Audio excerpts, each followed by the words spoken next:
Hello everyone. In our previous video we have seen asexual mode of reproduction in plants through vegetative propagation. In that we have seen the natural method and artificial method of vegetative propagation. In today's video let's see asexual mode of reproduction in animals. There are different methods of asexual reproduction in animals. One such is fission. In fission, a parental organism splits to give rise to the daughter organism. Based on the number of daughter cells formed, there are two types of fission. One is called as the binary fission, the other one is called as the multiple fission. In the binary fission, the parental organism splits into two halves to give rise to daughter cell, where all the component of the parent organism is being divided to two daughter cells, and hence we say that the unicellular organisms such as amoeba, paramecium or bacteria, they are immortal because the cellular component including all the cell contents as well as genetic material is carried generation after generation from the parental organism to the daughter cells. In multiple fission, the parental body, first inside the parental body there is a cytoplasm and the nucleus. First the nucleus divides, so there are many nucleus formed. Each nucleus is being surrounded with the cytoplasm. Under favorable condition, the parental body burst open to give rise to the multiple daughter cells. Hence the name multiple fission. This is seen in case of plasmodium, the parasite of malaria. This is about fission. Next coming for budding. Here we can see the outgrowth in the organism. The growth, the protrusion can be inside or outside the organism. Based on this, there are two types of budding. One is called as the exogenous budding, the other one is the endogenous budding. In the exogenous budding, the protrusion or the outgrowth is seen outside the body of the parent. In case of yeast, this is the parental body. We can see the outgrowth on the parental outside the body of the parent. And in hydra, we can see this is the parent body which is attached to the substratum. And we can see a daughter hydra forming a bud-like structure which is attached to the parental body. Under favorable condition, it detaches from the parental body and exists into a new organism growing in size. Next coming for the endogenous budding. In the endogenous budding, the example is spongilla, that is water sponges. We have the inner body and the outer body. Here the body is having many pores and hence it is said to be having a porous body, and there are gemmules which is attached to the inner side of the body.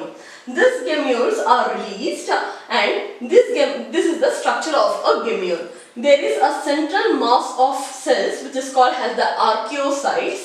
These archaeocytes are surrounded by the gelatinous material. In the gelatinous material we have thread-like structures, and these thread-like structures are called as the spicules. And we have an opening called as the micropyle. With the help of these micropyle, the gemmule gets attached to the substratum. With the help of the micropyle, the gemmule comes out and it attaches to the substratum. So this is about fission and budding. Now let's move on to the next type of asexual method of reproduction. The third method of asexual reproduction is fragmentation. In fragmentation, the organism develops from small fragments, and this process is called as morphal axis. Taking the example of Spirogyra, if the Spirogyra is cut into pieces, the small fragment of the Spirogyra can give rise to a new individual.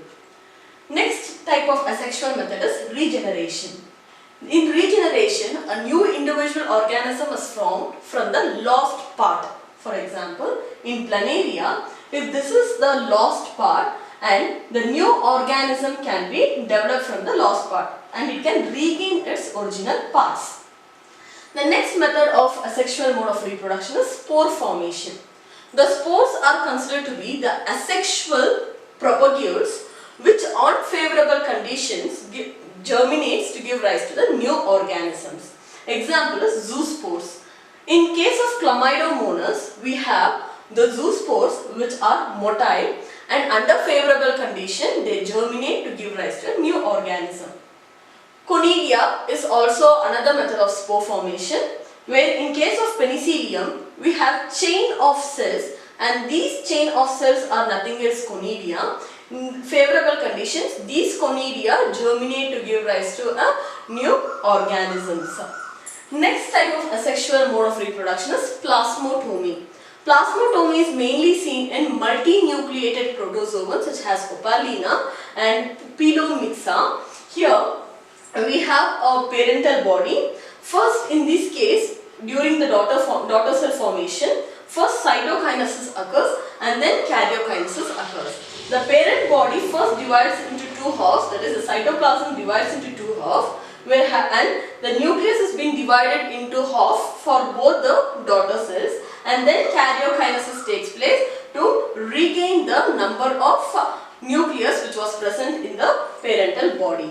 So in this video we have studied different types of asexual method of reproduction in animals, that is budding, fission, fragmentation, regeneration, spore formation and plasmotomy. In our next video we will study the sexual method of reproduction in animals. Until then, happy learning from Edge to all.